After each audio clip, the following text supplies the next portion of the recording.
दोस्तों नमस्कार, मैं हूं दीपक और आप देख रहे हैं योर ऑनलाइन पार्टनर। यहां पर दोस्तों एनआईएस से जो डीएलएड का एग्जाम हो रहा है उसको लेकर कुछ इंपॉर्टेंट चीज़ हम यहां पर इंपॉर्टेंट बात डिस्कस करेंगे। इंटीमेशन लेटर के बारे में, हॉल टिकट के बारे में और साथ ही साथ ऐसे कौन से लोग होंगे जिनको अलॉट किया जाएगा या आपको क्या क्या सतर्कता यहां पर बरतनी होगी और इंटीमेशन कार्ड क्या होता है, कब काम आता है, क्या डिफरेंस है, सारी चीज़ें हम यहाँ पर आपको बताने वाले हैं कि क्या आपको उसकी ज़रूरत है या नहीं है। पूरा वीडियो आप यहाँ पर देखते रहिए और पूरी चीज़ें हम यहाँ पर कोशिश करेंगे आपका क्लियर करने की। सबसे पहले तो मैं यहाँ पे आपको क्लियर कर दूं कि इंटीमेशन कार्ड होता क्या है या इंटीमेशन लेटर होता क्या है। इंटीमेशन लेटर एक वैसा लेटर है, अगर आपके पास वो लेटर है तो आप एग्जाम में बैठ सकते हैं। अब आप यहाँ पर जानना चाहेंगे कि फिर हॉल टिकट क्या होता है। हॉल टिकट का भी तो वही मतलब होता है। जी हाँ, बिल्कुल हॉल टिकट का भी वही मतलब होता है, लेकिन थोड़ा सा यहाँ पर स्लाइटली यहाँ पर डिफरेंस ये है कि मान लीजिए कि आप मैं आपको एग्जांपल के साथ बताता हूँ। मान लीजिए कि आप फर्स्ट सेमेस्टर का एग्जाम देने वाले हैं, तो फर्स्ट सेमेस्टर के लिए आपने पूरा 501, 502, 503 का फॉर्म भर दिया है और सारा कुछ प्रोसेस से आपने कर लिया है, तो आपका हॉल टिकट जनरेट हो जाएगा। इंटीमेशन कार्ड कब काम में आता है उसका कुछ एग्जांपल मैं आपको देता हूं। मान लीजिए कि आप सेकेंड सेमेस्टर में फर्स्ट सेमेस्टर का एग्जाम देने वाले हैं। ठीक है, मान लीजिए 501, 502, 503 में आपका किसी सब्जेक्ट में मान लीजिए आपको क्रॉस लग गया या आप फेल कर गए, उसका एग्जाम आप सेकेंड सेमेस्टर में देने वाले हैं। तो वहां पर क्या होगा कि आपको सेकेंड सेमेस्टर का तो आपको हॉल टिकट मिल जाएगा। तो वहां पे एक ऑप्शन वो लोग ये रखते हैं कि अगर मान लीजिए कि आप फर्स्ट सेमेस्टर का कोई एक पेपर बस देना चाहते हैं, तो उसके लिए वो आपको इंटीमेशन कार्ड जारी कर देंगे।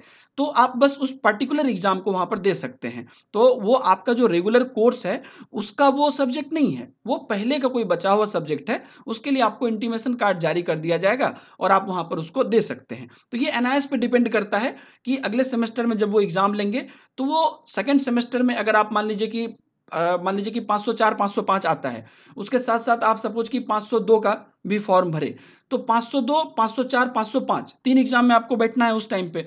तो एनआईएस के पास ये दो ऑप्शन आ जाता है कि या तो आपको जो हॉल टिकट देगा उसमें वो 504, 505 और 502 तीनों के लिए आपको दे देगा हॉल टिकट, या नहीं तो 504, 505 जो आपका रेगुलर कोर्स है, जो रेगुलर एग्जाम है उसके लिए आपको हॉल टिकट देगा, और जो आपका बचा हुआ है जो आप एक्स्ट्रा भर रहे हैं उसके लिए आपको इंटीमेशन कार्ड देगा। तो यहाँ पर इंटीमेशन कार्ड काम में आता है। और भी एक बात है, जैसे कि मान लीजिए कि जो लोग फॉर्म नहीं भर पाए थे या बाद में पर्सनली जाके यहाँ पर एनआईएस से रिक्वेस्ट करके पैसा जमा किए थे फॉर्म भरने का, उसके बाद उनका नाम आया तो उनको अलग से इंटीमेशन कार्ड उस सब्जेक्ट के लिए अलग अलग से मिल जाएगा। तो वो सब चीज़ें हैं। तो यहाँ पर आप हम आपको यहाँ पर दिखाते हैं एनआईएस जो अपना ऑफिशियल नोटिफिकेशन जारी किया था वहां पर से, कि यहाँ इसका जो है कैसे किस प्रकार से काम पड़ेगा। तो देखिए यहाँ पे पहला मैं आपको यहाँ पर दिखाता हूँ। Only those learner whose names appear into the list of eligible learner and subject wise attendance sheet of examination supplied by the NIS, or those who have got written permission from regional center or NIS headquarter be allowed to appear in the examination at the examination center। तो यहाँ पे कहा जा रहा है कि सिर्फ वैसे शिक्षार्थी जो जिनका की नाम यहाँ पर एलिजिबल लर्नर के लिस्ट में है, तो जो सेंटर पर भेजा गया है लिस्ट उसमें नाम है, और अटेंडेंस सीट जो भेजा गया है उसमें भी नाम है। एनआईएस के द्वारा जो अटेंडेंस सीट हर सेंटर पे भेजा गया उन उनमें उसमें नाम है, तो आपको यहाँ पर एग्जाम में बैठने के लिए दिया जाएगा। या नहीं तो अगर आपको कोई स्पेशल परमिशन मिला हुआ है एनआईएस से, अगर आप कोई लेटर लेके जाते हैं एनआईएस से, मान लीजिए आपने पहले फॉर्म नहीं भरा था, बाद में आपको या किसी भी प्रकार की प्रॉब्लम हो गई थी, तो आपको अलग से एनआईएस एक लेटर जारी करेगा कि आप एग्जाम में बैठ सकते हैं। तो वो आपका हॉल टिकट नहीं होगा और उस केस में आपका नाम भी वहां पर उस अटेंडेंस सीट में नहीं होगा।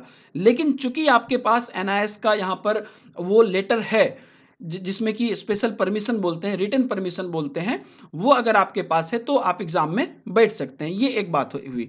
तो आगे इसमें कह रहा है कि please do not allow any person to appear into the examination apart from this. तो जिनके पास ये नहीं है वो एग्जाम में नहीं बैठ सकते हैं। तो बात यहाँ पे ये हो गया, या तो आपका नाम वहां पर सीट में है, अटेंडेंस सीट में, और साथ ही साथ आपका वहां पर जो एलिजिबल लर्नर है उस लिस्ट में है, या नहीं तो आपके पास एनआईएस का परमिशन लेटर है अलग से। ये हो गया। दूसरा आप चलते हैं जहां पर इंटीमेशन कार्ड की बात हुई है। यहां पे कहा जा रहा है कि if any learner approaches the allotted examination centre with intimation card of the current examination showing eligible subject and dates. तो वही जो मैं बोला आपको, मान लीजिए कि 500 2 का एग्ज़ाम आप सेकंड सेमेस्टर में जब देने जाएँगे, तो सिर्फ़ और सिर्फ़ उस पार्टिकुलर एग्ज़ाम के लिए आपको इंटीमेशन कार्ड जारी किया जाएगा। तो अगर आप वो कार्ड दिखाते हैं, तो आपको वहाँ पर एग्ज़ाम में एलिजिबल होने के लिए बोला जाएगा, क्योंकि उसमें आपको सब्जेक्ट भी लिखा रहेगा कि आपको किस सब्जेक्ट में एग्ज़ाम देना है, साथ ही साथ आपको वहाँ पर डेट भी लिखा रहेगा कि किस डेट में आपको एग्ज़ाम देना है। तो वो देख के वो आपको एग्ज़ाम में बैठने दे सकते हैं। आगे है कि ही और she may be allowed even if his her name is not in the list of learner due to some error after verifying the details of intimation letter from NIS website and the concerned subject from his her identity card on provisional basis and after obtaining an undertaking subject for his her being eligible otherwise. तो ये कह रहा है कि even आपका नाम वहाँ पर एलिजिबल लिस्ट में नहीं है, जो आंसर्स ये उनके पास अटेंडेंस सीट है वह उसमें आपका नाम नहीं है, लेकिन आपके पास इंटीमेशन कार्ड है जिसमें कि आप ये दिखा रहे हैं कि आपका इस डेट में एग्जामिनेशन है और उस डेट के एग्जामिनेशन के लिए आपने इंटीमेशन कार्ड डाउनलोड किया हुआ है। तो उस केस में आपको यहाँ पर एनआईएस के एग्जाम में एलिजिबल किया जाएगा, लेकिन उसमें वो इंटरनली वेरीफाई करेंगे एनआईएस के वेबसाइट से कि हाँ आप एलिजिबल लर्नर हैं, मतलब कि आपने फॉर्म भरा है और किन्हीं कारणों से आप यहाँ पर फिर से एग्जाम दे रहे हैं, चाहे वो आप दोबारा एग्जाम दे रहे हैं या चाहे कोई एरर हो गया था, कुछ प्रॉब्लम हो गई थी, उस वजह से एग्जाम दे रहे हैं। तो जो भी रीजन हो, अगर आप दोबारा एग्जाम देने जा रहे हैं और आपके पास इंटीमेशन लेटर है, तो आप एग्जाम में बैठ सकते हैं। तो बेसिकली इस तरह से अगर देखें तो रोल जो है इंटीमेशन लेटर का और हॉल टिकट का दोनों एक ही जैसा है, दोनों एक ही काम करता है, लेकिन उनका मतलब परिप्रेक्ष्य अलग अलग है, किस परिप्रेक्ष्य में उसको जारी किया जाए या किस परिप्रेक्ष्य में इसको जारी किया जाए। इनफैक्ट आपके पास इंटीमेशन लेटर नहीं है या आपके पास आइडेंटिटी कार्ड नहीं है, मतलब हॉल टिकट नहीं है, उस केस में भी अगर आपके पास यहाँ पर एनआईएस ने अलग से परमिशन लेटर दे दिया है, तब भी जाके आप एग्जाम में एलिजिबल हो सकते हैं। तो उम्मीद है कि ये डाउट यहाँ पर आपको क्लियर हो गई होगी। अगर मैं आपको यहाँ पर रेफरेंस में दिखाऊं, तो जो एनआईएस का रेगुलर यहाँ पर डीएलएड चल रहा है, उसमें भी वो लोग वही सिस्टम रख रहे हैं। तो उस रेगुलर डीएलएड का अगर मैं आपको यहाँ पर दिखाऊं, जो कि यहाँ पर एग्जामिनेशन रिजल्ट सेक्शन में आता है, एनआईएस का वेबसाइट जब आप ओपन करेंगे तो उसके रेगुलर सेक्शन में ये आता है एग्जामिनेशन या रिजल्ट।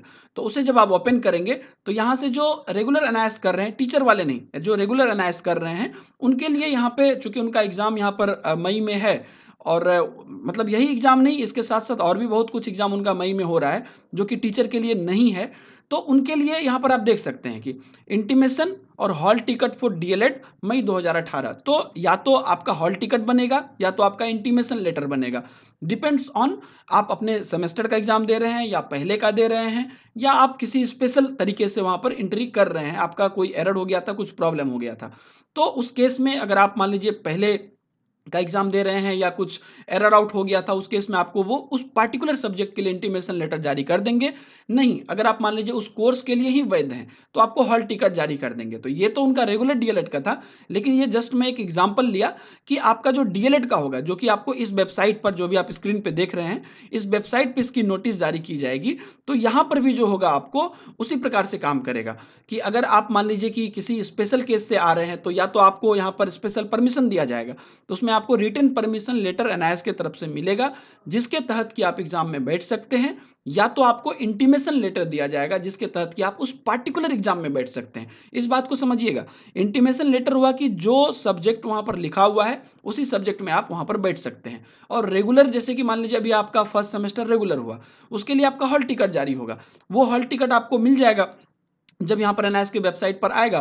तो वहाँ से आप अपना हॉल टिकट जारी देख सकते हैं, प्रिंट आउट कर सकते हैं और उसे ले जा सकते हैं। तो वो आपका पूरा फर्स्ट सेमेस्टर के लिए हो जाएगा, जिसमें कि आप 501, 502 और 503 तीनों का एग्जाम आसानी से दे सकते हैं। लेकिन अगर कोई स्पेशल केस है तो आपको हर एग्जाम के लिए आपको इंटीमेशन लेटर अलग से जारी किया जाएगा। तो उम्मीद है कि अब आप लोगों का ये कंसेप्ट क्लियर हो गया होगा कि इंटीमेशन लेटर किनको जारी किया जाता है और क्यों जारी किया जाता है। अगर आप यहाँ पर और भी देखें, यहाँ पर तो आगे भी यहाँ पर सेंटर सुपरिटेंडेंट को जो नोटिस भेजी गई है उसमें भी यहाँ पर लिखा गया है कि इंटीमेशन लेटर और hall ticket downloaded from NIS website और special permission issued by NIS headquarter और रीजनल सेंटर, जो जिनके पास होगा वही यहाँ पर एग्जाम हॉल में बैठ सकेंगे। तो यहाँ पर आपका 3 फैक्टर हो गया, या तो आपके पास इंटीमेशन लेटर है, या तो आपके पास हॉल टिकट है, या तो आपके पास स्पेशल परमिशन है।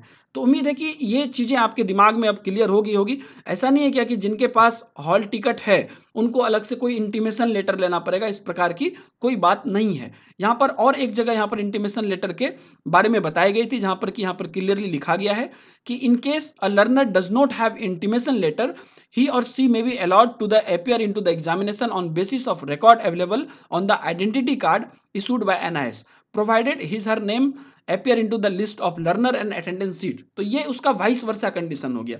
मान लीजिए आपके पास इंटीमेशन लेटर नहीं है या हॉल टिकट नहीं है, लेकिन अगर आपका नाम वहां पर एनआईएस के लिस्ट में है और अटेंडेंस सीट जो उनके पास है वहां पर भी है, तो उस केस में भी आपको वहां पर अलॉट कर दिया जाएगा। लेकिन मैं आप लोगों से रिक्वेस्ट करूंगा कि अगर जैसे ही आपका हॉल टिकट जारी होता है, आप हॉल टिकट अपना ले लें, आइडेंटिटी कार्ड ले लें, एनआईएस का आइडेंटिटी कार्ड मिला है वो ले लें, और उसके साथ आप वहां पर जाएं, आपको आराम से वहां पर एग्जाम में बैठने दिया जाएगा। तो बेटर है कि अपने हिसाब से सारा कुछ रखें और साथ में आप अपना एक प्रूफ भी रखें, जिससे कि आप आसानी से वहाँ पे किसी भी प्रकार की डिले के से पहले आप वहाँ पर चले जाएंगे।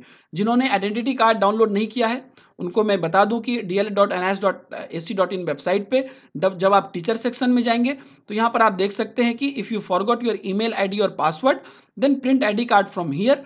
यहाँ से आप आइडेंटिटी कार्ड प्रिंट कर सकते हैं, नहीं तो आप अपना ईमेल आईडी पासवर्ड देके लॉगिन करके आइडेंटिटी कार्ड प्रिंट कर सकते हैं। तो जब आप यहाँ पर प्रिंट आइडेंटिटी कार्ड पे क्लिक करते हैं, तो यहाँ पर आपको रेफरेंस नंबर, डीओबी यानी कि date of birth, enrolment number और नाम मांगा जाएगा। वहाँ से आपको जो है आपका आइडेंटिटी कार्ड दे दिया जाएगा। तो आपका हो गया आइडेंटिटी कार्ड, हॉल टिकट या इंटीमेशन लेटर, दोनों में से कोई एक, या और साथ ही साथ आपका एक तो प्रूफ, एक कोई प्रूफ। तो ये तीन चीज़ अगर आपके पास है तो आपको एग्जाम में आराम से एंट्री मिल जाएगा। उम्मीद है कि आपका डाउट यहाँ पर क्लियर हो गया होगा। बहुत बहुत धन्यवाद आपको इस वीडियो को देखने के लिए। अगर आपको वीडियो पसंद आया तो लाइक जरूर कर दीजिएगा, कमेंट करिए कोई सुझाव या सलाह है तो, और शेयर करिए व्हाट्सएप, फेसबुक, हर जगह पे, अगर आप भी लोगों की मदद करना चाहते हैं तो। साथ ही साथ अगर आप हमारे चैनल पर नए हैं तो आप योर ऑनलाइन पार्टनर जो आपके वीडियो के नीचे में अभी दिख रहा है, उसके राइट साइड में सब्सक्राइब का बटन दिखेगा, उसे आप दबा दें और उसके बाद बेल आइकन आएगा, उसे भी आप दबा दें, ताकि आगे जो भी वीडियो आएगी उसकी एकदम मुफ्त में आपको नोटिफिकेशन मिलती रहेगी। मिलते हैं नए वीडियो में, दीजिए इजाजत, बाय बाय, जय हिंद।